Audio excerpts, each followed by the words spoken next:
नमस्कार, मी Krishna कुडूक J&K realty private लिमिटेडच्या माध्यमातून आपल्या समोर आहे. नेहमी आपण रिअल इस्टेट संदर्भामध्ये वेगवेगळे व्हिडिओ घेऊन येत असतो. तसंच आज देखील एक छानसा व्हिडिओ आणि छानसा टॉपिक आपल्यासोबत घेऊन येत आहे. तो म्हणजे कोणतेही घर घेत असताना किंवा पहिल्यांदा आपण घर घेतात तर त्यावेळेला कोणकोणती काळजी घेतली पाहिजे त्या संदर्भामध्ये हा व्हिडिओ छानसा आपण बनवणार आहे. नक्कीच हा जर व्हिडिओ आपल्याला आवडला आणि उपयुक्त असं जर ठरला तर आपले मित्र, आपले जवळचे यांना तुम्ही शेअर करून हा व्हिडिओ जास्तीत जास्त लोकांपर्यंत शेअर करू शकता. तर चला पाहू की नक्की पहिल्यांदा घर घेत असताना कोणकोणती काळजी घ्यायला पाहिजे. तर सर्वात पहिल्यांदा तर आपण ज्यावेळेस घर घेतो किंवा पहिल्यांदा घर घेत असेल तर त्यावेळेला सगळ्यात महत्त्वाची एक गोष्ट म्हणजे आपण आठवणी ठेवली पाहिजे, ती म्हणजे आपण कोणत्या बिल्डरकडे प्रॉपर्टीज घेतो आहोत. जर का आपण 1 BHK 2 BHK 3 BHK व्हॉटएव्हर कोणतीही प्रॉपर्टी जर आपण घेत असाल तर ती नेमकं बिल्डर हा कसा आहे, रिपोर्टेड आहे की त्याची काही 5, 10, 20 वर्षाची हिस्ट्री काय आहे, की त्यांनी किती प्रोजेक्ट बनवले आहेत आणि डिलिव्हर केले आहेत प्रॉपर. तर ही हिस्ट्री काढणं अत्यंत गरजेचं आहे. त्यावरून एक अंदाज येतो आपल्याला की जेणेकरून एखादा बिल्डर आपण ज्या ठिकाणी फ्लॅट घेत आहोत त्या ठिकाणी काम स्टार्ट झालं आहे आणि काही दिवसानंतर ते बंद आहे तर असं होणार नाही किंवा आपली काही फसवणूक होणार नाही. तर यासाठी आपण बिल्डरची हिस्ट्री पाहणं अत्यंत गरजेचं आहे. दुसरी गोष्ट म्हणजे त्या ठिकाणी डॉक्युमेंटेशन्स. तर नक्कीच बिल्डरकडे तर असतंच, लिगल डिपार्टमेंट असतंच, पण आपलं देखील कुणी ना कुणीतरी असलं गरजेचं आहे की ज्याच्यामध्ये लिगल डॉक्युमेंटेशन्स पाहणं, त्याच्यामध्ये रेरा जर असेल तर ते, त्यानंतर त्याचे चेन डॉक्युमेंट्स असेल, त्यानंतर त्याचे व्हॉटएव्हर ज्या ज्या गोष्टी असतील लँड संदर्भामधल्या तर ते डॉक्युमेंट्स चेक करणं देखील गरजेचं आहे. तसंच बऱ्याच वेळा प्रॉपर्टी घेत असताना काही वेळेला सँक्शन असलेल्या प्रोजेक्टमध्ये प्रॉपर्टी घेत असतो, कधी कधी सँक्शन नसलेल्या प्रोजेक्टमध्ये देखील घेत असतो. तर ते दोन्ही गोष्टीची क्लॅरिटी आपल्याला असली पाहिजे की प्रोजेक्ट सँक्शन आहे, रेरा अप्रूव्ड आहे, तसंच त्या ठिकाणी सगळे डॉक्युमेंटेशन्स प्रॉपर आहेत.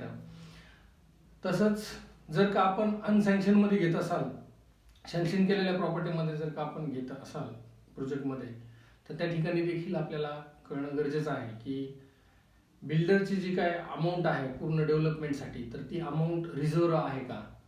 त्याच्यानंतर तिथं देखील हिस्ट्री जी आहे बिल्डरची तिथे देखील पाहणं गरजेचं आहे, जेणेकरून कधीतरी प्रोजेक्ट सुरू झाला आणि काही दिवसानंतर लगेच तो बंद होतो, जेणेकरून बिल्डरकडे जी काय असणारी अमाऊंट आहे तर ती नसते, जजमेंट्स ते खालीवर होतात. तर त्यामुळे त्या ठिकाणी देखील आपल्याला कधी कधी धोका होऊ शकतो. तर त्यासाठी तिथे देखील आपल्याला त्या बिल्डरची हिस्ट्री पाहणं गरजेचं आहे. त्यानंतर सर्वात महत्त्वाची गोष्ट म्हणजे आपल्याला ज्या ज्या कमिटमेंट केलेल्या आहेत बिल्डरनी किंवा त्यांच्या ज्या कमिटमेंट होतात तर ते कमिटमेंट पूर्ण होतील का याचा देखील अंदाज घेणं गरजेचं आहे. जसं की रेरा जर असेल तर रेरामध्ये देखील एक डेट मेन्शन केलेली असते की उदाहरणार्थ ह्या डेटपर्यंत तुम्हाला पोझिशन मिळणार आहे रेराद्वारे, आणि बिल्डर देखील एक कमिटमेंट करत असतो की रेराची साधारणतः 2 वर्षानंतर असेल तर 1 वर्षामध्येच पोझिशन देणार असं देखील कमिटमेंट केलेलं असतं. तर ते देखील आपण व्यवस्थित पाहणं गरजेचं आहे. तसंच आपण ज्या ठिकाणी लोन करणार आहे, जर एखादी प्रॉपर्टी चॉईस केली त्या ठिकाणी जर का लोन करणार असाल तर त्या ठिकाणी देखील आपल्याला ती लोनची जी काय बँक असेल तर ते देखील प्रॉपर पाहणं गरजेचं आहे, ज्यामध्ये आपल्याला इंटरेस्ट रेट किती आहे, प्रोसेसिंग फीस किती आहे, तसंच अजून कोणकोणते एक्सपेन्सेस त्या ठिकाणी असणार आहेत लोन संदर्भामध्ये. बऱ्याच वेळा हिडन चार्जेस असतात बँकिंग संदर्भामध्ये. NBFC असेल तर त्या ठिकाणी देखील आपल्याला क्लॅरिटी असली पाहिजे की कोणकोणते खर्च किंवा कोणकोणते एक्सपेन्सेस त्या ठिकाणी येणार आहेत.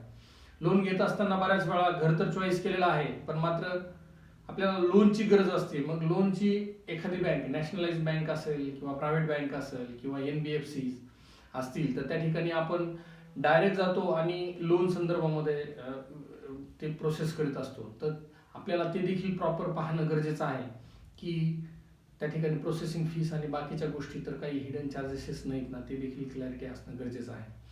तर ह्या सगळ्या गोष्टी आपण पाहत असताना बऱ्याच वेळा एखाद्या गोष्टीमध्ये स्पेशलायझेशन असणारे ते लोक असतात, जसं की प्रॉपर्टी कन्सल्टंट असेल किंवा लिगल वकील असेल किंवा काही संदर्भामध्ये गाईड करणारे जे देखील लोक असतात, तर ते आपण त्यांची देखील मदत घेऊ शकतो या केसमध्ये, म्हणजे जेणेकरून आपली काही फसवणूक होणार नाही आणि प्रॉपर्टी घेत असताना प्रॉपर स्वस्तमध्ये चांगल्या प्राईजमध्ये, तसेच डॉक्युमेंटेशन्स क्लिअर, तसंच आपली लोन संदर्भामध्ये ह्या सगळ्या गोष्टी आपल्याला पाहता येतील किंवा त्या ठिकाणी आपली फसवणूक होणार नाही, तर या संदर्भामध्ये तुम्ही एखादा कन्सल्टंट देखील नेमू शकतात.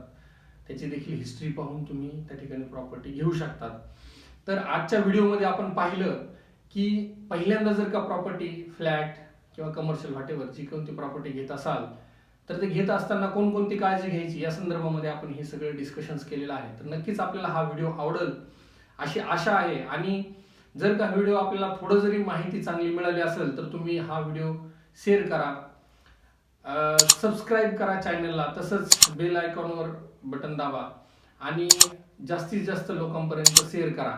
तसंच रिअल इस्टेट संदर्भामध्ये वेगवेगळे जर का आपले काही प्रश्न असतील तर तुम्ही मला DM देखील करू शकतात. माझ्या फेसबुक पेज, माझा इंस्टाग्राम पेज, आणि मला ते प्रश्न देखील तुम्ही विचारू शकतात. ते प्रश्नाचे उत्तर देण्याचा मी प्रयत्न करेल. तसेच जर का अजून कोणत्या टॉपिकवर व्हिडिओ घेऊन यावं असं तुम्हाला जर का वाटत असेल तर तुम्ही मला कमेंट बॉक्समध्ये देखील मेन्शन करू शकतात. धन्यवाद.